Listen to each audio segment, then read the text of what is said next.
My name is Ellen Smith-Ahern. I'm a dance maker and a performer here in the Upper Valley. I'm fortunate to be in the company of brilliant, strange, thoughtful collaborators, Kate Elias, Jacob Elias, Pete Dipdahl, and Josina Jess. Together, the five of us have been building the performance project Vulture Sister Song for 2 years. The show blends dance, storytelling, live music, and a migrating herd of creature-like lanterns to celebrate the possibilities of vibrant interdependence. It's a trip. I hope you'll join us for the performances this weekend. Featured in the show are stories about vultures. So this evening, we're going to learn about vultures and their role in the ecosystem. And we're going to consider history, memory, and symbolism as they shape our human relationship with vultures. In our performance and in this event, we want to open up multiple pathways by which to imagine and reconsider our relationship with and accountability to human and more than human lives. Here to share with us is Anna Morris. Anna's the lead environmental educator at the Vermont Institute of Natural Science, or VINS. And Josina Guest is a Georgia-based writer, poet, farmer, and performer with Vulture Sister Song. Josina is the 2022 recipient of the John Lewis Writing Grant for Nonfiction and a contributor to Bigger Than Bravery, Black Resilience and Reclamation in a Time of Pandemic, edited by Valerie Boyd. You'll also witness up-close footage of Ogden and Los Angeles, two rehabilitated vultures, with whom, thanks to VIN's staff, Anna Morris and Caitlin Robert, we were able to spend an afternoon in September. We're filming this event thanks to support from New Hampshire State Council on the Arts, the National Endowment for the Arts, and the New England Foundation for the Arts. By documenting and screening vulture watching alongside our performances in communities beyond artistry here in rural Vermont, we can include more folks in the conversation about interspecies relationships and interdependence. So my name is Anna. I'm the lead environmental educator at VINS. My job is the day-to-day management of our education ambassador raptors, our team of about 19 educational birds of prey who are unable to live in the wild for various different reasons. I also studied raptor biology in graduate school, so this is entirely my wheelhouse. I love these birds and I love talking about these birds. And especially I love scavengers, just all across the board, from vultures to ravens to jackals and coyotes. I find that kind of niche of the animal that subsists on the left behind of other animals is a really, really fascinating way of being.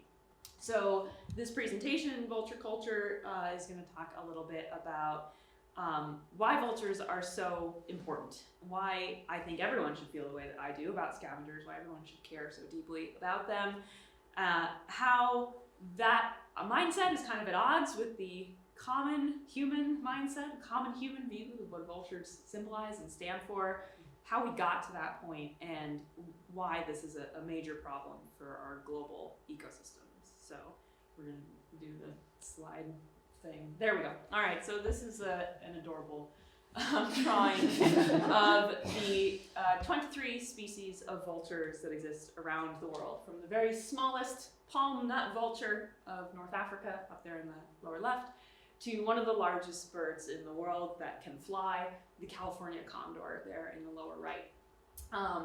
So these are the 23 species of vultures and condors that exist around the globe. But unfortunately, and we'll do the next slide, 15 of them are listed as endangered or critically endangered or near threatened or vulnerable by the International Union for the Conservation of Nature, which is a global organization that keeps track of the populations of animals.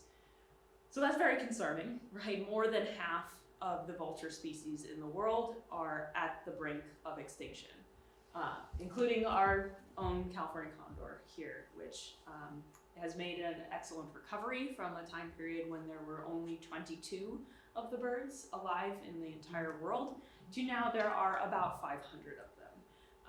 but that is still nowhere near their historical range. So we'll go to the next one.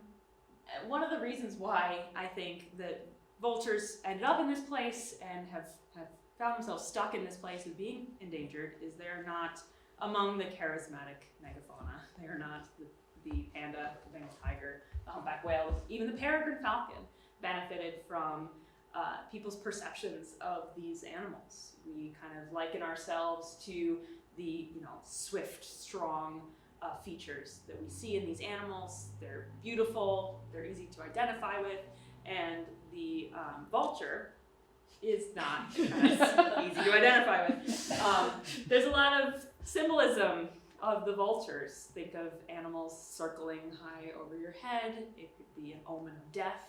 We associate them very closely with death, with also disease. We kind of find it disgusting that this bird is going ahead and sticking its entire head into the carcass of a dead animal and ripping the organs out. That's just what they naturally do, and it's not something that we want to see in ourselves, right?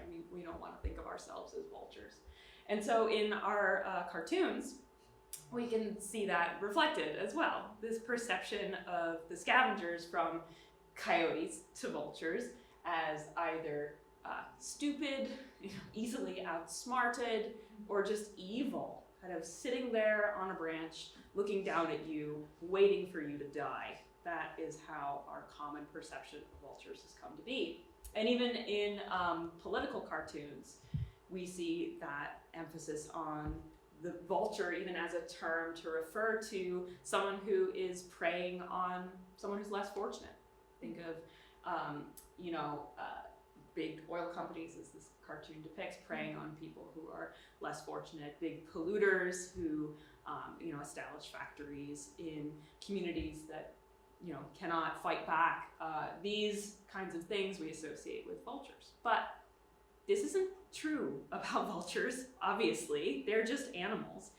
But it's interesting that it's also not true of how humans historically viewed vultures. This is a modern perception. I'm going to argue it's a modern perception that arose only a couple of hundred years ago. So if we look back at how ancient cultures depicted vultures in their art, we're going to focus on ancient Egypt. And this is a depiction of an Egyptian vulture with its wings spread, and carrying in its talons is a symbol called the Shen circle, and that is a circle symbolizing eternal life, basically immortality. The ancient Egyptians believed in a life after death. Obviously, they were very, very focused on preserving the dead and preserving everything so you could take it with you into the afterlife.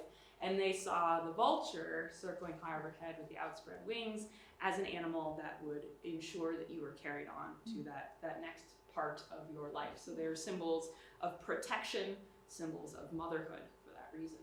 Go to the next one. We have seen here an ancient Egyptian army going into battle, and two vultures, again, carrying those Shen circles flying overhead. So that very interesting image of soldiers going off to battle with vultures over them, thinking, yes, great, the vultures are on our side. We're going to be protected as we go into battle. Think about modern soldiers today seeing vultures over them while they go into battle. They're not going to have the same thought, are they? But the Egyptians thought of this as like, this is a very good omen. The gods and spirits are on our side, that we have these vultures with us. And the vulture actually came to symbolize Upper Egypt. So there are two ancient Egyptian nations, essentially Upper and Lower Egypt, were represented by the asp, known as Wadjet, and the vulture, known as Nekhbet. And these two deities were kind of seen symbolizing those two nations. And when our sort of more famous lineage of pharaohs, such as Tutankhamun, when we see these beautiful sculptures of the pharaoh's death mask on their sarcophagi, you see Nekhbet, the symbol of Upper Egypt, and Wadjet, the symbol of Lower Egypt, on the crown. And that is a very, very common Egyptian symbol that we all come across. He's got a vulture right there on his face. It's not an eagle. It is not a hawk. That is a vulture. And so it's a very, very important symbol for them. Absolutely.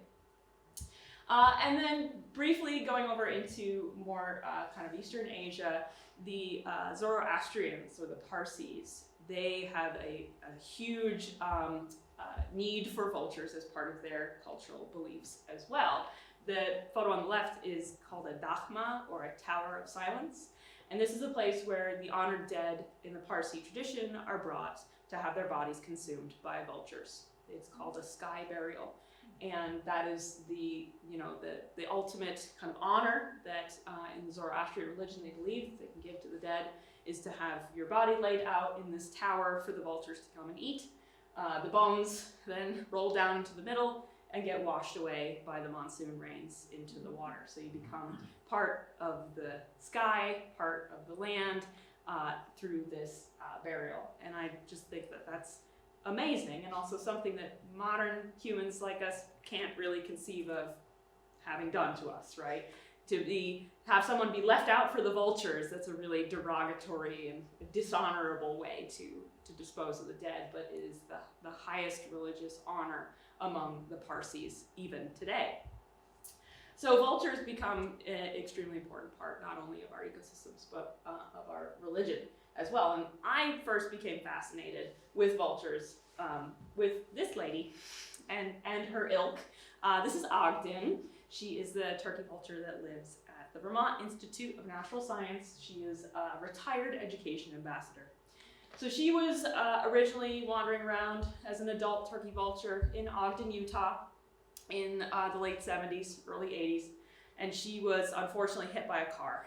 And at that time, it broke her left wing pretty badly. And she evaded law enforcement and rehabilitators for quite a while. So that by the time she was brought to a rehabilitator in Utah, she had basically, that break had healed already, and so she is completely unflighted. She served as an education ambassador at a nature center in South Dakota from 1981 until 2002, when that nature center was downsizing, and so they transferred Ogden to Vince. She served as an ed ambassador with us until 2018, when we decided she'd done a lot, and she earned her retirement. So at the tender age of 38, she was retired. She's still with us, by the way. She's going to be 42 in the spring. We think she is probably the oldest female turkey vulture in the world. There are a couple of other ones that are known to be male that are older than her, but she's up there. And look at that cute little face. She's just amazing. So this, getting to know her personality, and getting to know this history of vultures and their importance in the ecosystem really kind of drew me into learning more about them. And so when I was in graduate school, I got the incredible opportunity to travel to India. Now, remember that whole big list of vulture species and how critically endangered they are. This is one of those. So these are Indian vultures in northern Uttar Pradesh in India. And there's, you can see about 4 or 5 of them in this tree right here. These vultures, once numbered in the tens of millions in northern India, they had a 99% population crash in the 90s. And so these birds represent some of a couple of thousand that are left of those tens of millions. So this was just kind of like a mecca kind of trip for me to go to India and see these birds in a way that is, their population is stabilized and seems like it might be recovering. But it was also just an opportunity to see these animals that are rapidly disappearing from our planet. They're really cute too. Looking right at the camera. So then, like having become fascinated with vultures and in all of my travels, I love seeing vultures. So I got to go to Costa Rica earlier this year, and our little group took a trip to see this troop of howler monkeys, and it was a special little troop of howler monkeys. There's a leucistic baby among the troops, this little leucistic baby. And yeah, I took a picture of the howler monkeys, but right next to the howler monkeys, there was a group of black vultures. Ooh. Wait, yes? Yeah, that one. There was a group of black vultures eating a cow, and I took most of my pictures of the black vultures eating the cow because I thought that was super amazing and awesome. And it makes me think about what is the role? What is the point of vultures? How are they so important to our ecosystem? And it is the fact that they do this. This cow would have just kind of laid there on the side of this river. We're right on the edge of the river, rotting, developing all sorts of bacteria inside of its body. It might have been eaten by maybe some feral dogs. It might have fed some rats that were in the area. And those rats and those feral dogs, they might have then been allowed to breed and raise young and produce more of themselves, which would become a problem for the farmer who's right along this river. And the problem with feral dogs and rats is that they're mammals like us, and they spread disease like us and to us. Vultures don't. Vultures are actually incredibly clean animals.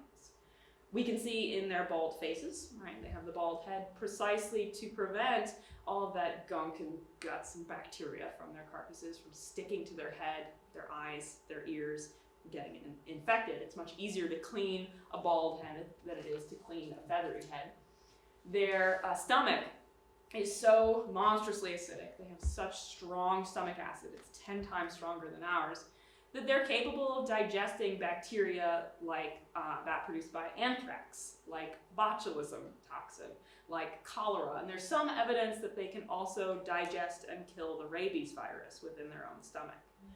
And what comes out the other end of a turkey vulture is just as acidic as what's in their stomach. So while they're eating this carcass, they're killing the bacteria and the disease potential in the carcass. And then they're walking around pooping in a circle on the ground and sanitizing the ground around the carcass. So while we don't think of vulture poop as sanitary, it really is. That's what it's doing. They are the ultimate sanitation crew because they're preventing the spread of disease in their environment. So they also like to keep clean on their own, and their feathers are very clean from having the bald head to taking a bath. This is Ogden taking a bath. She does live indoors in the wintertime. Our turkey vultures here in Vermont are migratory, so they head south for the winter, and Ogden cannot fly, so we bring her indoors to nice balmy temperatures. So she gets to take baths year-round with us. But vultures in the wild, even in desert places, they also bathe with the sun. They help to bake the bacteria that builds up on their feathers off using the UV rays of the sun. So if ever you see vultures sitting out there like this, they're both warming up, so using the sunlight to help in the digestion process after they've just eaten a big meal, but also to bake the bacteria off of their feathers with UV light. So they're very, very good at that. And they can really clean a carcass. So this is a, I believe this is a white-rumped vulture in Africa having finished off a zebra carcass. So they are super duper important for controlling disease in the landscape. And this was something that our ancestors knew, obviously, for a very, very long time. In Egypt, they're symbols of protection. But about the 1300s in Europe, there's a big disease came through to a harbor in Genoa. It was the Black Plague. And the Black Plague killed between 25 and 30% of people living in Europe at the time. It was so devastating that humans did not have the opportunity to bury their dead, to bury their families, their trusted colleagues in proper graves. They were just kind of piled people outside in mass graves. And vultures would, of course, come and eat the tasty remains that were there. They're just doing naturally what they would do. But think about being a medieval European person watching this, watching a committee, because that's the term for a group of vultures, a committee of vultures, consuming the dead bodies of your friends and family. You're not going to feel great about that, and understandably so. And so it became this idea because people did not understand how the Black Plague was spreading. They were seeing the vultures everywhere all the time. The vultures must be spreading the plague. And so that is where we get the idea of these are disease-carrying organisms. These are dirty. They prey on the misfortunate, is really all from the Black Plague. And it's to the detriment of all of our modern vulture species, as we can see. So there's kind of three major conservation issues facing vultures in the world today. One of them is slightly under control. The other two are completely out of control. This is the Indian vulture crisis, which happened in the late 90s. Remember how I was talking about the Parsis, the Zoroastrians who use vultures to consume their dead? They noticed this first, that the 99% population crash of vultures was ultimately caused by the use of a veterinary drug that was given to cattle. Cattle, you get like a pain in your cow leg, they'll give you diclofenac. And the reason why it was a major problem in India is the cow is sacred to Indian people, and they want to take care of their cows. They don't euthanize a cow that's lame, they give it pain medication. And so these cows, they would have this veterinary drug in their system, the cow might then die, vultures come and consume it, and it causes kidney failure in vultures. So this was identified in the early 2000s, but only after, again, 99% of the vulture population in India was gone. And in one of the only things that India, Pakistan, and Iran have ever done jointly, diclofenac was banned in those 3 countries. So now it is not able to be used for veterinary medicine.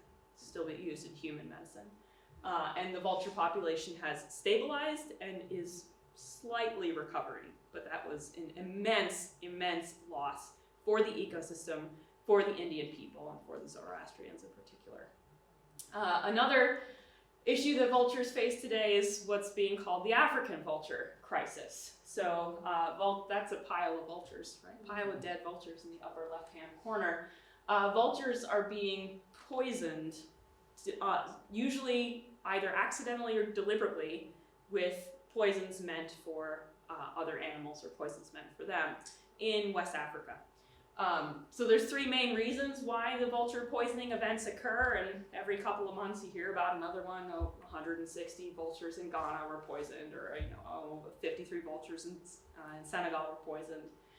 One is they are trying to bait carcasses to kill lions. Farmers who have a bunch of cattle, have a bunch of livestock, they don't want lions to eat their livestock. They will put out a carcass laced with poison to try and poison the lion. It often doesn't work, and it accidentally poisons a bunch of vultures. Another is for traditional medicine. So there is a lot of belief, especially in Western Africa these days, that the parts of a vulture hold specific remedies, hold specific potential for cures, for diseases, and vultures are poisoned en masse so that their body parts can be sold for traditional medicine.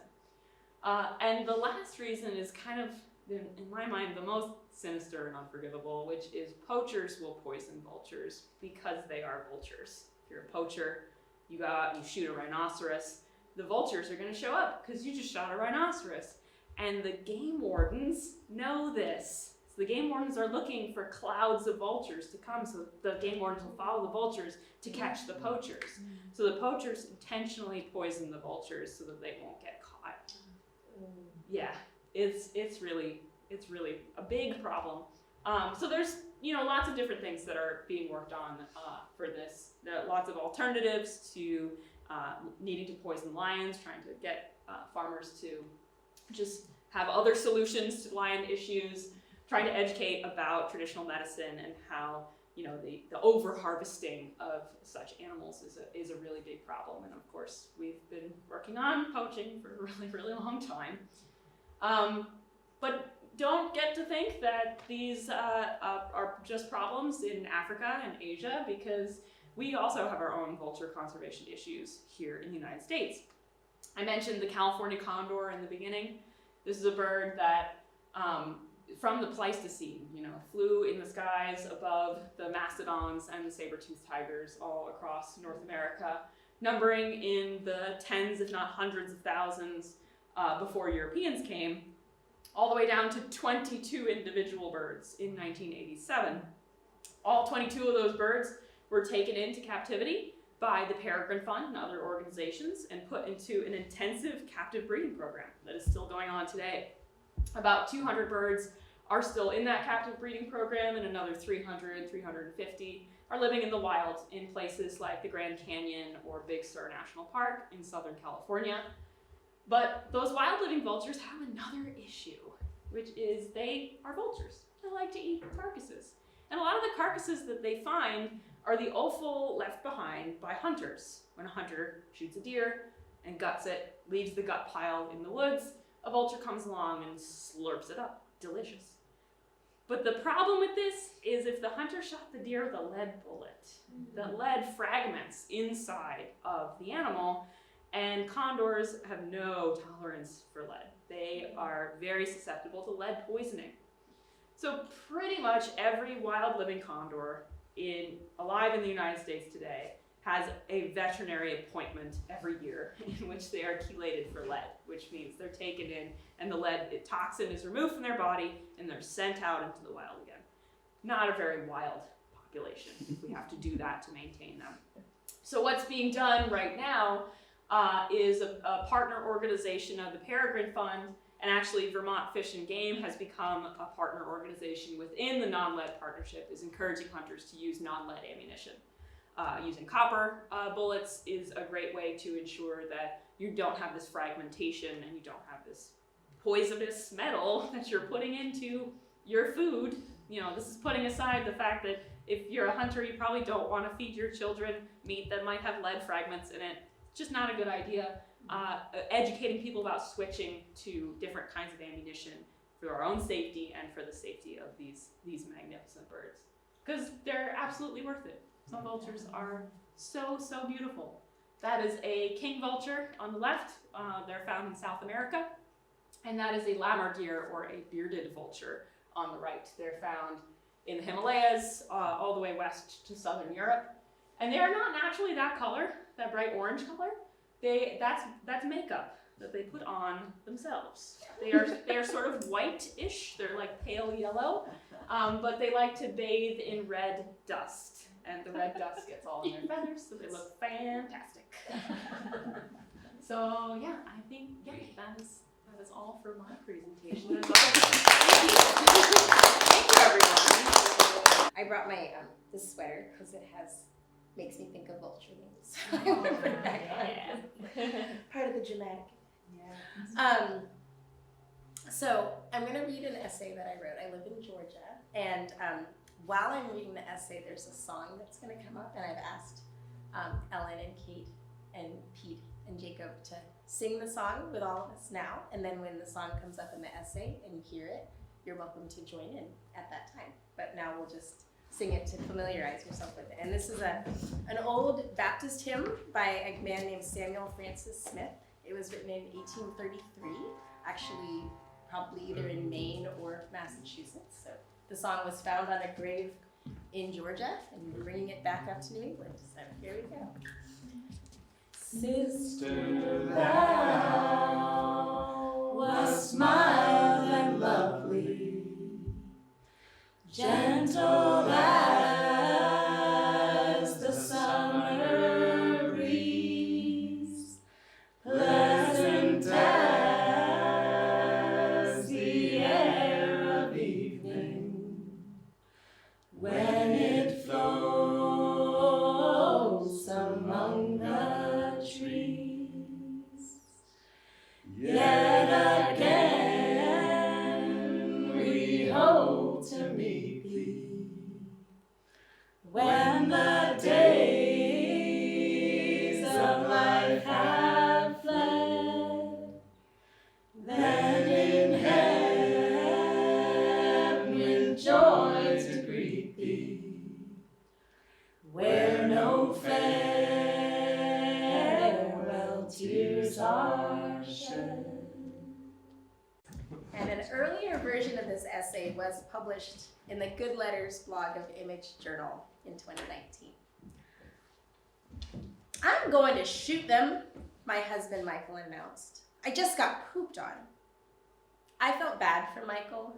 He pulled off his shirt, freshly smeared with stinky vulture mess, but I wasn't going to take his side on this.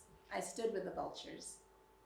You can't kill them, I said. It's against the law, and, I think they're here keeping watch for a reason. I don't want them to go away, not yet, maybe not ever, not until they're ready. Black vultures are roosting in the old barn in our backyard. They perch on the large cedar and the dead tree out front.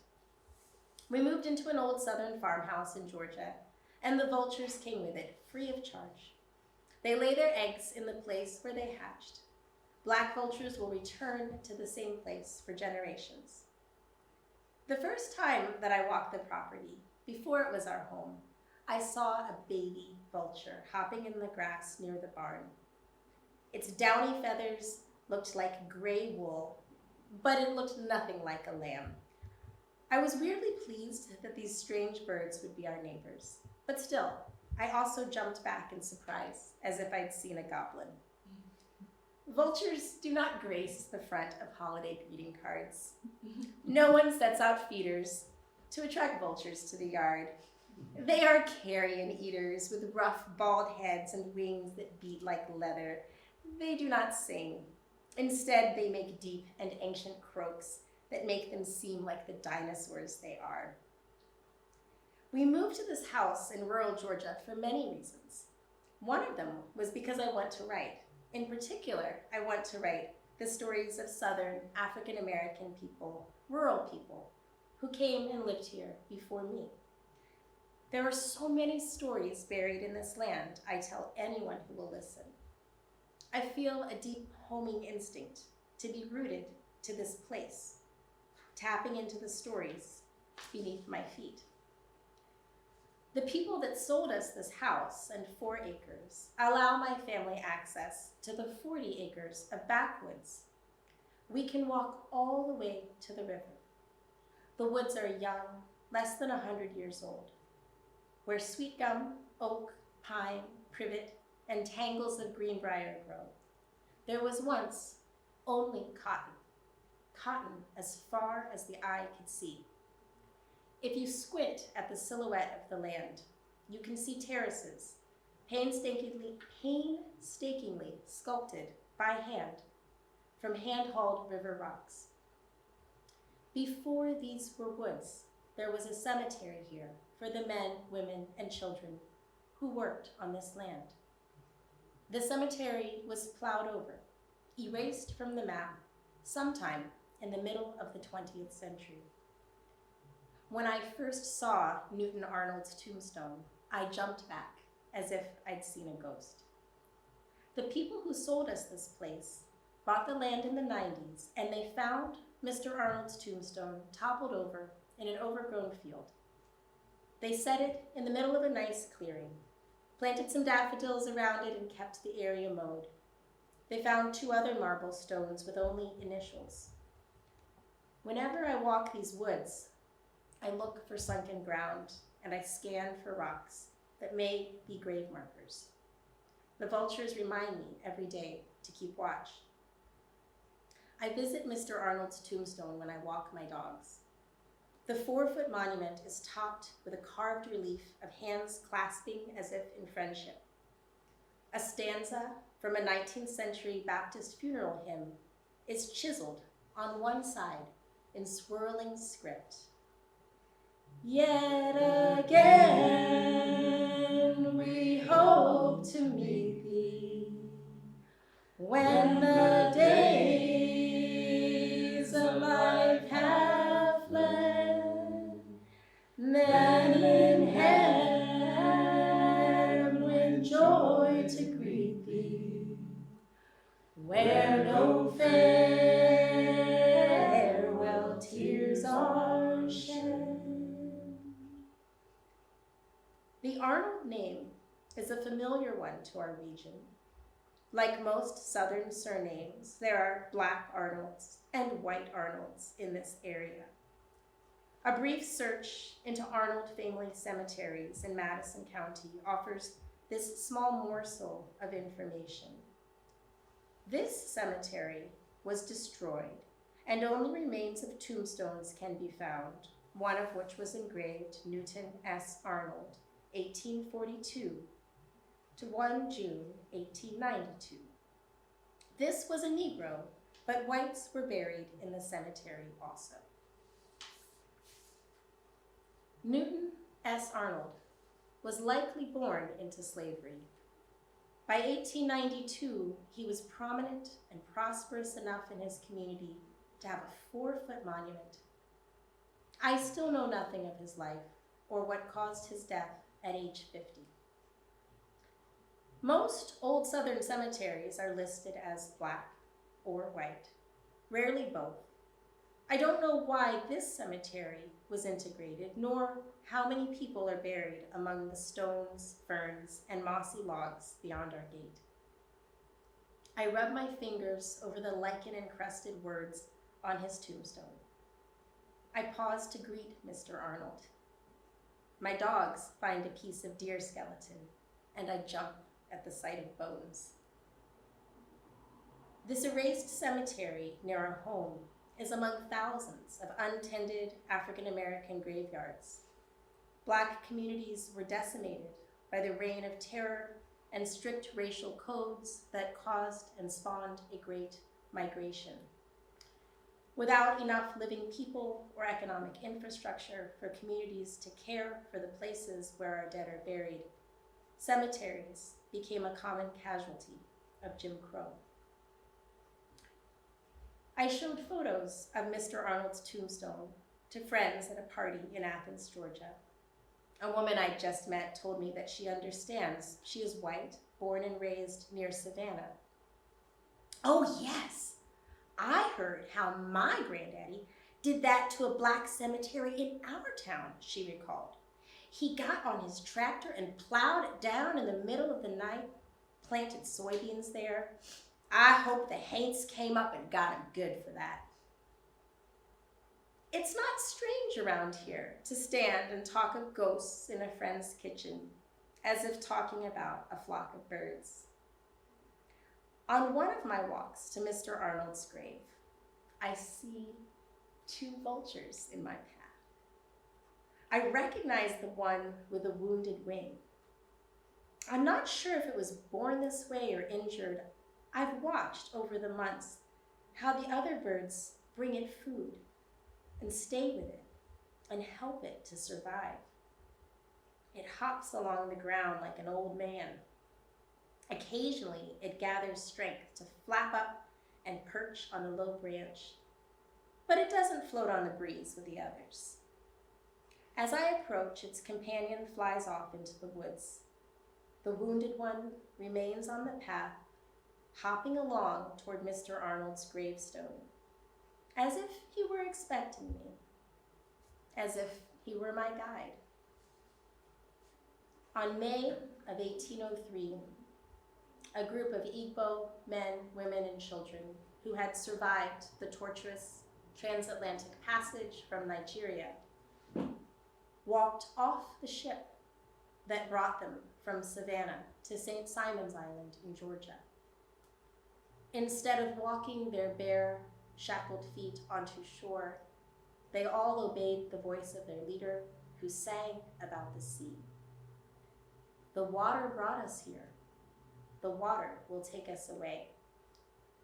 They joined the song and walked deeper into the water.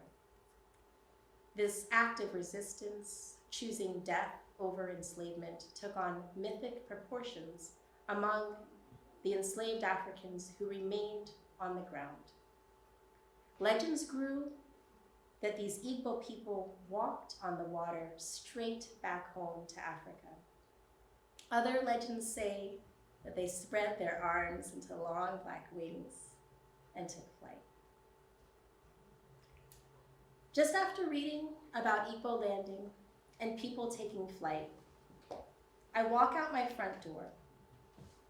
2 vultures swoop down from a high perch and land directly in my path. I don't jump back. I watch them, hissing and grunting at one another, wings spread, necks straining. I wait, listening for what they are trying to say.